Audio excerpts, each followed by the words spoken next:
Señor, en estos tiempos difíciles. Te lo pedimos en el nombre de Jesús. Amén. Salmo 22. El Salmo 22 fue escrito por David y el Salmo 22 hace parte de una trilogía de salmos que es el 22, el 23 y el 24. En el Salmo 22, David nos presenta a Jesús como el Mesías sufriente coronado de espinas. En el Salmo 23 vamos a ver el Mesías en tiempo presente pastoreando a su pueblo en el valle de sombra de muerte. Y en el Salmo 24 vamos a ver al Mesías, al pastor, coronado de gloria y de victoria. Pues en la Biblia vamos a encontrar una serie de progresiones y esta es una de las progresiones que vamos a encontrar. Otra segunda progresión que vamos a encontrar en el río de la revelación de Dios es acerca de esta relación pastor-oveja, especialmente en el alcance del sacrificio.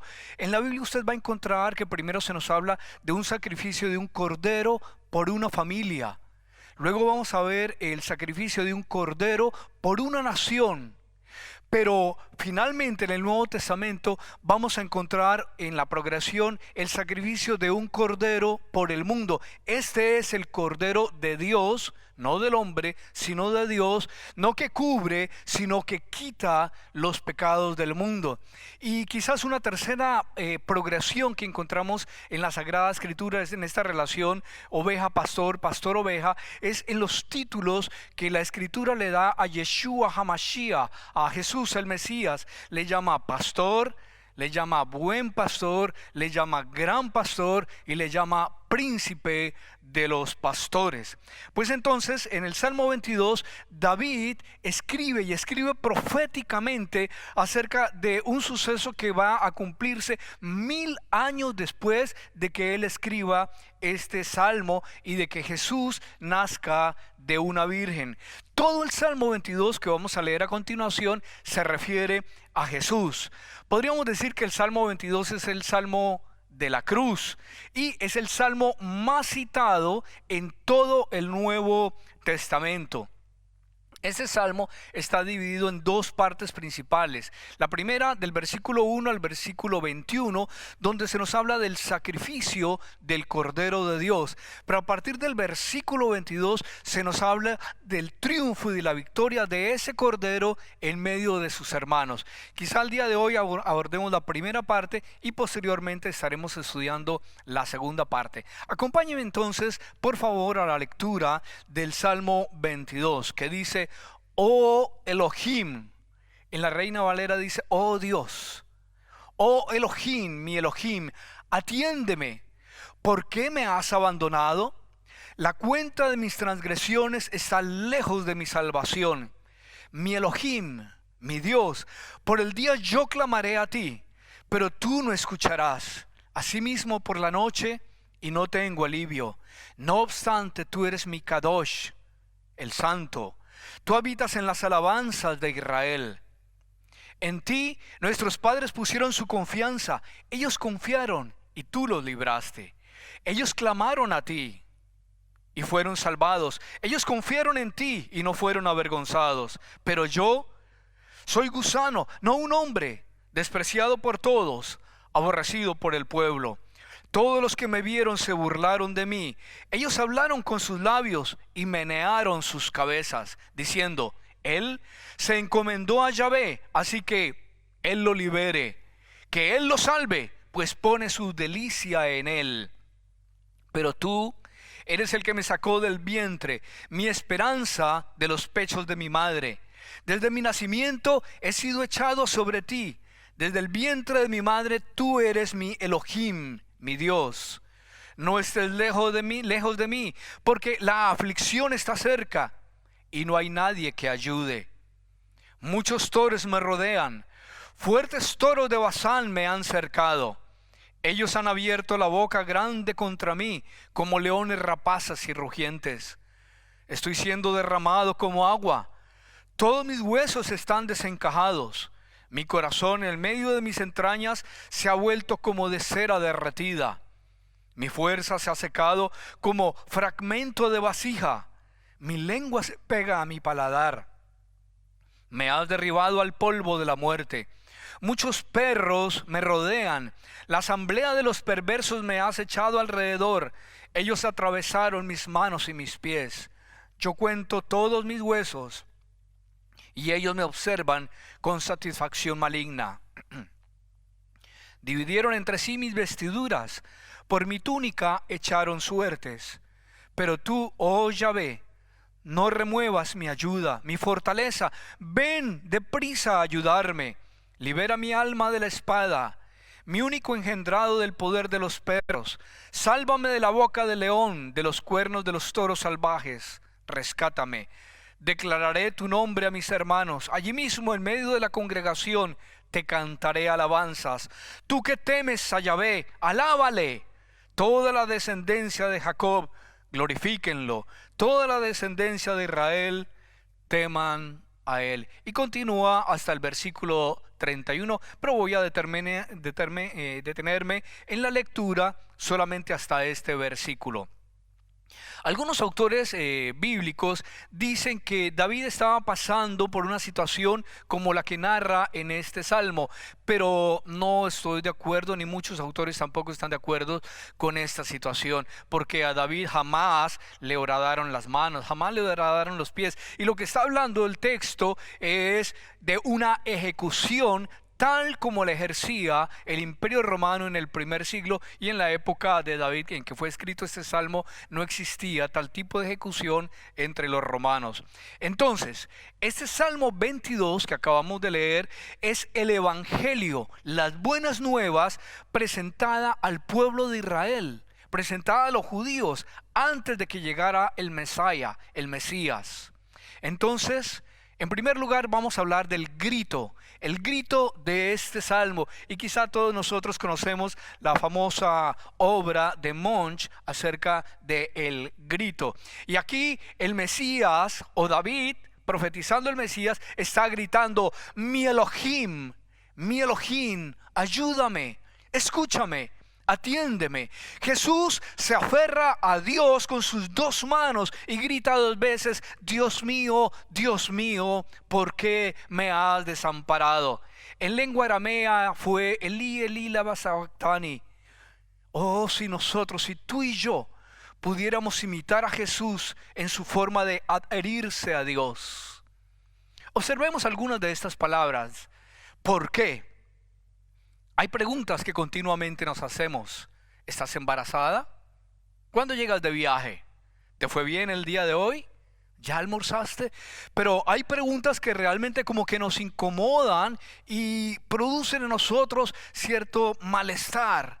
¿Por qué? ¿Por qué perdí el bebé? ¿Por qué se enfermó mi hijo? ¿Por qué perdí mi casa? ¿Por qué me traicionaste? ¿Por qué?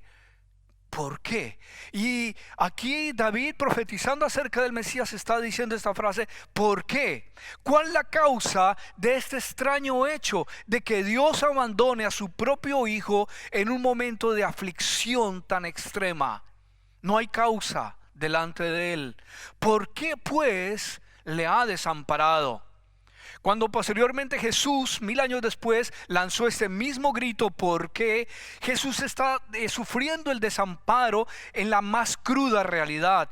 Pero ese grito no es un grito de queja, ni de rebeldía, ni de desesperanza. Es un grito de apelación, de súplica ante el Padre. Quizás Jesús haya orado: Dios, puedo entender que Pedro el colérico me haya negado 3 veces. Dios, puedo entender que Judas me haya traicionado.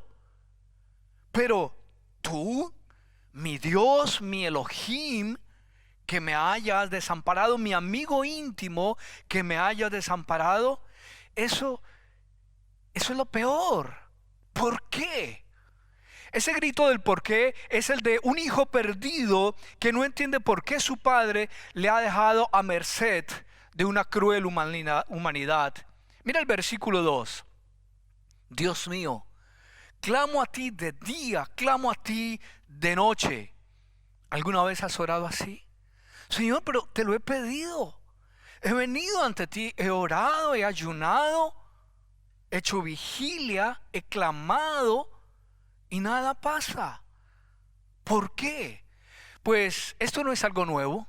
Le pasó a David y le pasó al Mesías. Aparentemente su oración no estaba siendo respondida. Jesús sintió lo mismo, pero a pesar de ello, él siguió confiando en Dios, mi Elohim. A pesar de que no entendía, a pesar de que no había respuesta clara a su petición, él seguía diciendo: confío en ti, Señor.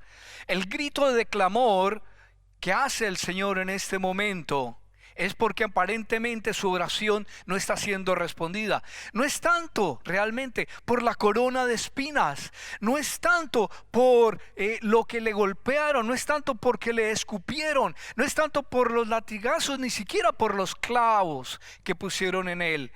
Era un grito de angustia porque sobre la persona de Yeshua, del Mesías, iban a ser vertidos todos los pecados de la humanidad, los tuyos y los míos, pero también el juicio y el castigo por haber violado los mandamientos del Padre y la separación del Padre.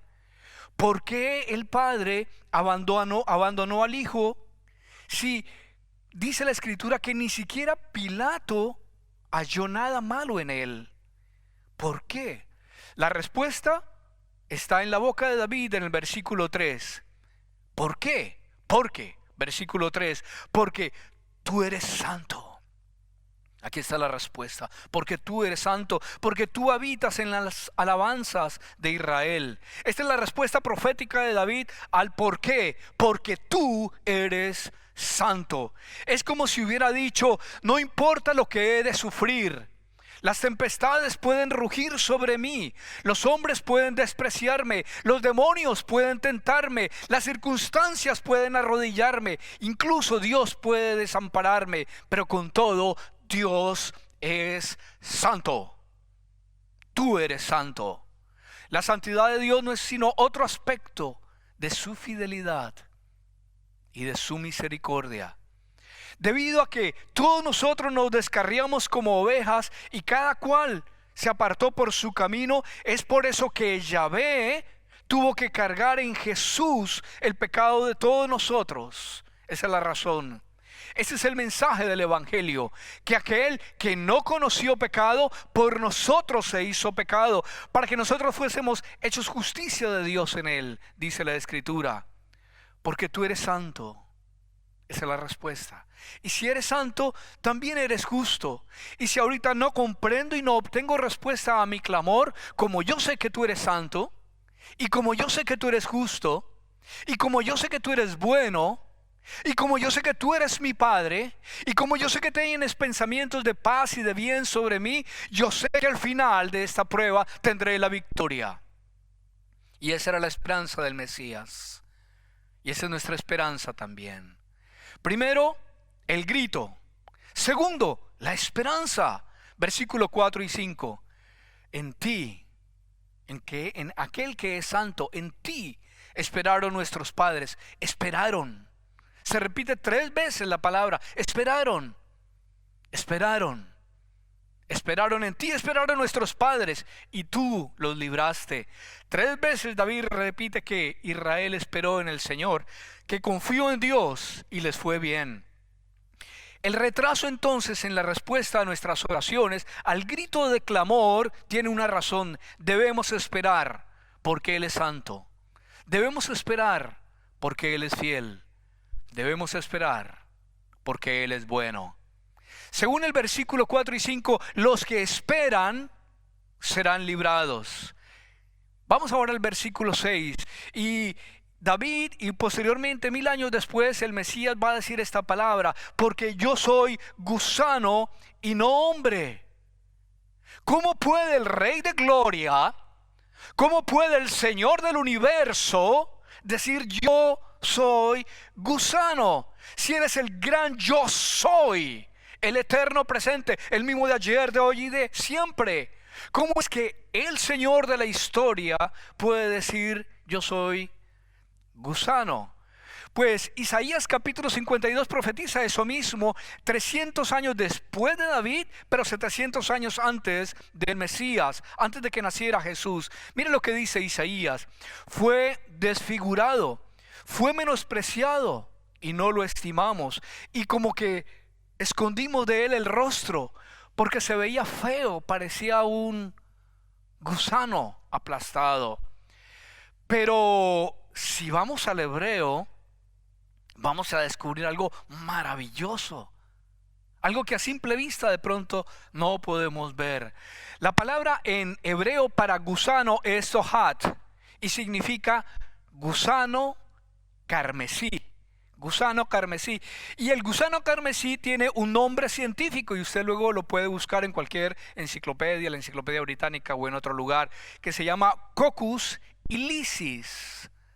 Y es el gusano carmesí hembra, y tiene una particularidad: cuando queda embarazada la gusana, ella se sube a un tronco de un árbol y se adhiere, se pega al tronco y ahí desova, ahí pone sus huevos, y luego la gusana suelta un líquido para cubrir a los huevos de los pájaros, de los depredadores, del viento, y quedan cubiertos los huevos por este líquido rojo carmesí que derrama la gusana.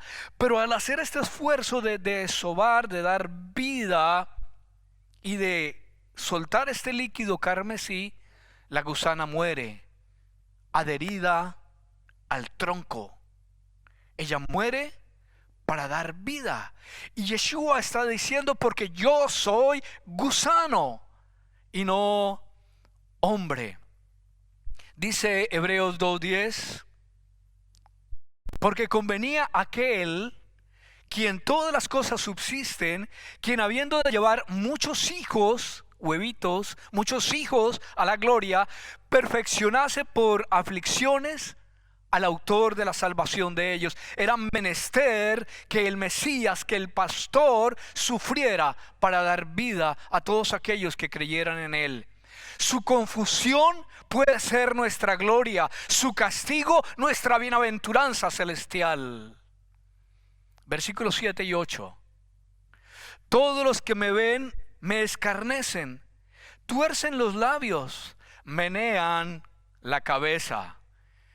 Si leemos en el Nuevo Testamento, en el Evangelio según San Mateo, el capítulo 27, versículos 38 al 43, encontraremos que estas mismas palabras que dice David en el Salmo 22 se repiten al pie de la letra en la persona de Jesús en la cruz del Calvario. Y entonces yo me pregunto, ¿de qué hemos de maravillarnos más? ¿De la crueldad de los romanos o del amor del Padre al enviar a su Hijo Jesús el Mesías a morir en la cruz en nuestro lugar debido a nuestros pecados? Dice que se burlan de él, que melean la cabeza. ¿No bastaba con la muerte del Cordero? ¿Tenían que añadir burla y escarnio? Pero era para que se cumpliese la palabra. Versículo 9: pero tú eres el que me sacó del vientre. Entonces el Mesías está pensando en la cruz, pero también de un momento a otro regresa, tanto el Mesías como David, y regresan para ver la fidelidad de Dios desde el momento de que fueron concebidos, desde la concepción. Tú me sacaste del vientre. Señor, estoy sufriendo en este momento, pero desde la concepción tú estabas conmigo. Mi amigo, mi amiga, que estás pasando por este periodo de enclaustramiento voluntario, de cuarentena, de estar sin trabajo, de ver que las provisiones se acaban, quiero que te remitas al pasado y veas que Dios ha sido fiel desde el principio. Porque tú eres el que me sacó del vientre en Belén, sin cuna, ni habitación, ni médico, ni partera. Allí nació el Mesías, pero desde allí el Padre estuvo con él. Versículo 10: sobre ti fue echado desde el seno, desde el vientre de mi madre. Tú eres mi Dios, tú me has acompañado por todo este tiempo. Jesús sabía Y nosotros debemos saber también que desde el nacimiento Dios estará con nosotros hasta el día de nuestra muerte. Mira el versículo 11, la petición que hace David y que también hace Jesús: no estés lejos de mí. Esa debe ser tu oración y la mía. Señor, no estés lejos de mí, porque la aflicción está cerca y no hay quien ayude. ¿Te has sentido así alguna vez? ¿Que no hay quien ayude? Es lo que estaba diciendo Jesús en la cruz. No hay quien ayude. Estas palabras solo las entienden aquellos que están realmente en una situación de angustia mortal. Pero allí, en esa angustia, está el Señor, el buen pastor, el gran pastor, el príncipe de los pastores. Si Jesús no es tu pastor, los impostores, la política, el dinero fácil, los placeres querrán ser tus auxiliadores. Pero yo te digo una cosa con toda seguridad: en el día de la angustia, ellos nada podrán hacer. Solamente tu pastor podrá estar contigo en el día de la angustia. Cuando viene la angustia, entonces debemos orar: Señor, no estés lejos de mí. Esta es nuestra esperanza. Primero el grito, segundo la esperanza, y ahorita vamos a ver el amor supremo. Versículos 12 y 13. Me han rodeado muchos toros, decía David en el Salmo 22, pero también Jesús allá en el Nuevo Testamento. Fuertes toros de Basán me han cercado. Aquí al pie de la cruz están entonces los fuertes, los toros de la época: los sacerdotes, los fariseos, los ancianos, los escribas, los soldados del Imperio Romano. Todos ellos rugen alrededor de la cruz como animales salvajes. Si eres el Hijo de Dios, bájate de esa cruz. Y el versículo 14 al 17, Jesús nos muestra cómo está su corazón. Dice: estoy derramado como agua. Eso significa: estoy completamente destruido. Todos mis huesos se descoyuntaron. La cruz, en esta época, en el primer siglo, era un arma de guerra romana. Era un arma de guerra donde muchos de los huesos de los que allí ponían se descoyuntaban casi que uno a uno, se superaban de sus tendones. Mi corazón se torna como cera, derritiéndose en medio de mis entrañas, dice David, y perros me han rodeado. Los judíos llamaban perros a aquellos que no eran judíos, a los gentiles. Y aquí entonces, hasta este punto, tenemos al siervo de la mañana, al Cordero de Dios, cazado por los perros sabuesos, sedientos de devorarle. Me ha cercado, dice Jesús, una banda de malhechores. Horadaron mis manos y mis pies. Contar puedo todos mis huesos. Obviamente esto no le pasó a David. David está profetizando lo que le va a pasar al Mesías 1000 años después. Esta puede ser y es definitivamente la muerte más vil y más ignominiosa. Pero Jesús no se negó a aceptar que iba a morir por ti y por mí. Entonces quizás tú te estás preguntando allí donde me estás viendo: entonces, ¿qué fue si era tan dolorosa la cruz? Dolorosa por la corona de espinas, dolorosa por los azotes, dolorosa por los clavos, dolorosa por el cuerpo echado hacia adelante y quedando sin oxígeno, pero dolorosa sobre todo porque los pecados de la humanidad iban a ser sobre él, y por la separación del Padre. ¿Qué fue lo que evitó que Jesús se bajara de la cruz? ¿Los clavos? No, su amor por ti. Eso fue lo que evitó que Jesús bajara de la cruz. Muchos judíos en esa época y aún el día de hoy no saben lo que le hicieron al Señor. Cuando se den cuenta de lo que le hicieron al Señor, se cumplirá la profecía de Zacarías 12:10, que dice de la siguiente manera: y mirarán a mí, a quien traspasaron, y llorarán como se llora a hijo unigénito. Y Zacarías, el capítulo 13, versículo 6 dice: y le preguntarán: ¿qué heridas son estas en tus manos? Y él responderá: con ellas fui herido en la casa de mis amigos. A los suyos vino, a los judíos, pero los suyos no le recibieron. Que no nos ocurra lo mismo a nosotros.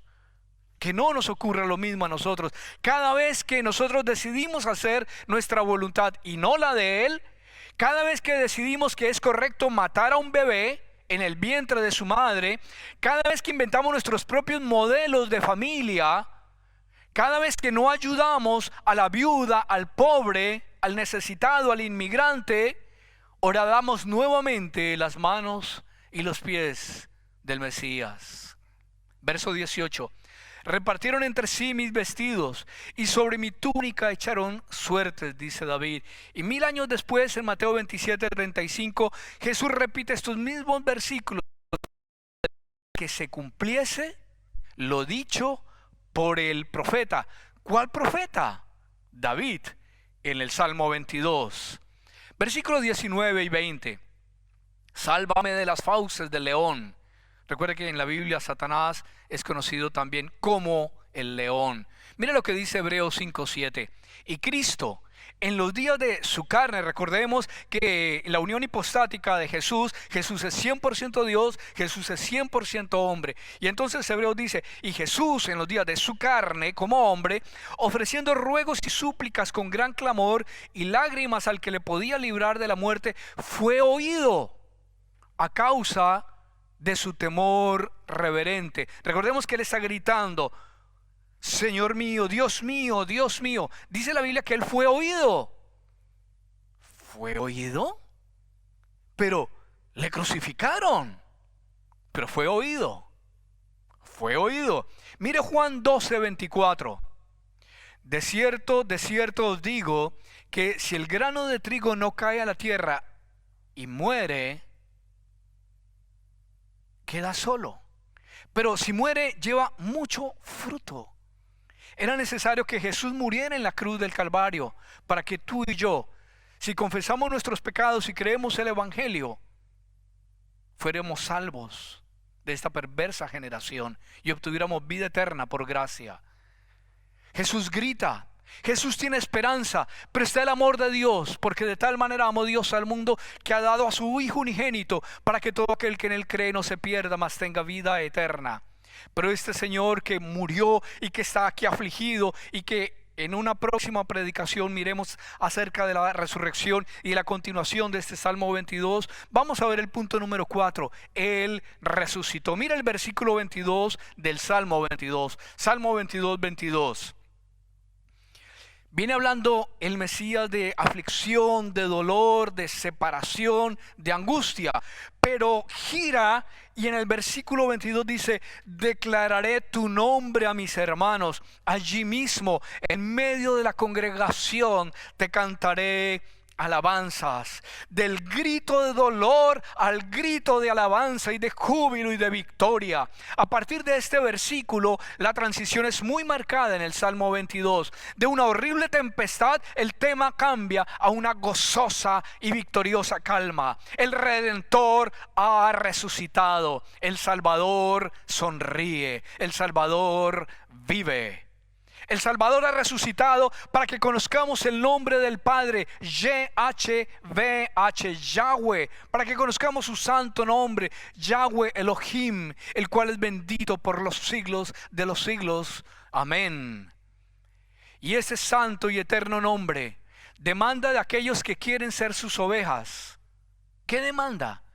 Que nos apartemos de maldad, que obedezcamos sus mandamientos, en los cuales hay gozo en cumplirlos, y que le conozcamos a Él como el pastor, como el buen pastor, como el gran pastor, como el príncipe de los pastores. El Hijo de Dios se hizo hombre para que los hijos de los hombres llegaran a ser hijos de Dios.